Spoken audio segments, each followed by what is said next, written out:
In the 2024 election, Pennsylvania is one of the most important, if not the most important state in the cycle.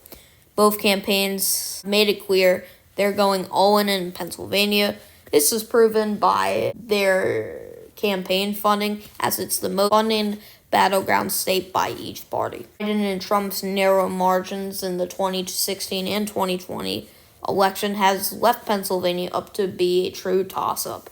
The polls can also reflect this. There is a tie. Yes, a actual tie. With all that in mind, it's very hard to see who will win it in 2024.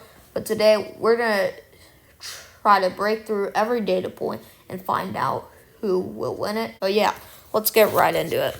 So, let's first start with the basics. Joe Biden won the state by 1.2 points, very small margin, and that was pretty similar to Donald Trump, who pretty much won the state by 0.8 points. So now, where did Joe Biden's victory come from? Well, as you can see here in Philadelphia County, this is obviously where Philadelphia is. He drove up ginormous numbers as expected, 600,000 votes here. But a very key aspect is he won the bellwether, Erie County. Erie County has decided Pennsylvania for quite some time now. We talk about these type of voters, blue-collar, white rural voters. A strength for Republicans, and Democrats have been doing worse and worse with them every year.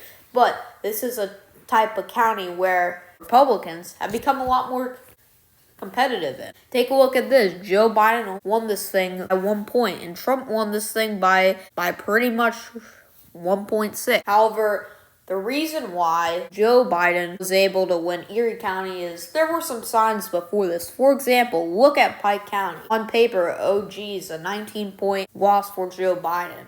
Well, yes, that's a pretty big loss, but he didn't lose as much as Hillary Clinton did. Hillary Clinton lost this thing by 26.5 points in 2016. I'll show you another example on Butler County again. Joe Biden loses this thing by around 32.5 points. Yes, on paper, oh my goodness, he got absolutely demolished here. Well, he did. Again, he lost by 32.5 points, but he didn't get as a demolishment as Hillary Clinton did. Hillary Clinton almost lost this county by 38 points. Along comes Joe Biden, and he's able to shrink that margin a bit. Also, another example, Luzerne County. Again, Joe Biden was pretty competitive here. I mean, yes, he lost by 14 points, but Hillary Clinton lost this county by almost 20 points. Along comes Joe Biden, and Trump's getting a bit less of the vote, and Democrats are getting more of the vote. This perpetuated Joe Biden to win Pennsylvania. So, Tim Walz, Harris's VP pick, Democrats are hoping that Walz has an appeal to rural voters. They're thinking, hey, maybe we can get some of those people back, not necessarily win the counties, but can we make inroads and kind of get back to those Obama numbers where he wasn't winning them, but he was pretty competitive in.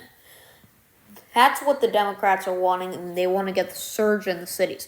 However, Tim Walz has not really shown that. I mean, in his governor race, yes, he won by 8 points, but a massive reason why is these counties. Look at this, Hennepin County.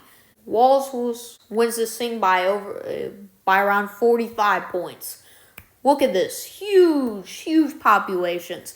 But if you take a look at rural county, look at this, Otter Tail County.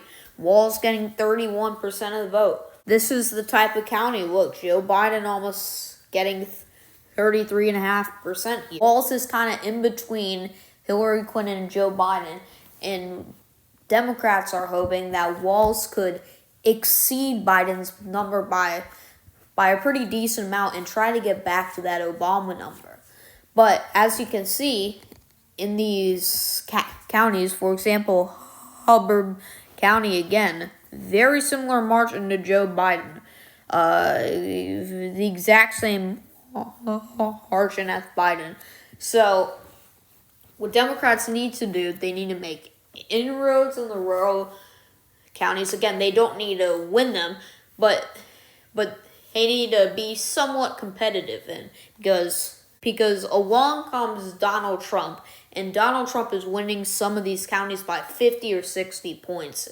So Democrats need to massive losses in rural counties and get some of those voters back. And they think Tim Walz could do that, but based on his, election history, he really was just basically a tiny bit worse than Joe Biden. Again, for that reason, I have Trump winning Pennsylvania by a very narrow margin. So I hope you guys enjoyed this video. Make sure to watch my post-debate video. I'll be posting in 1 to 2 weeks.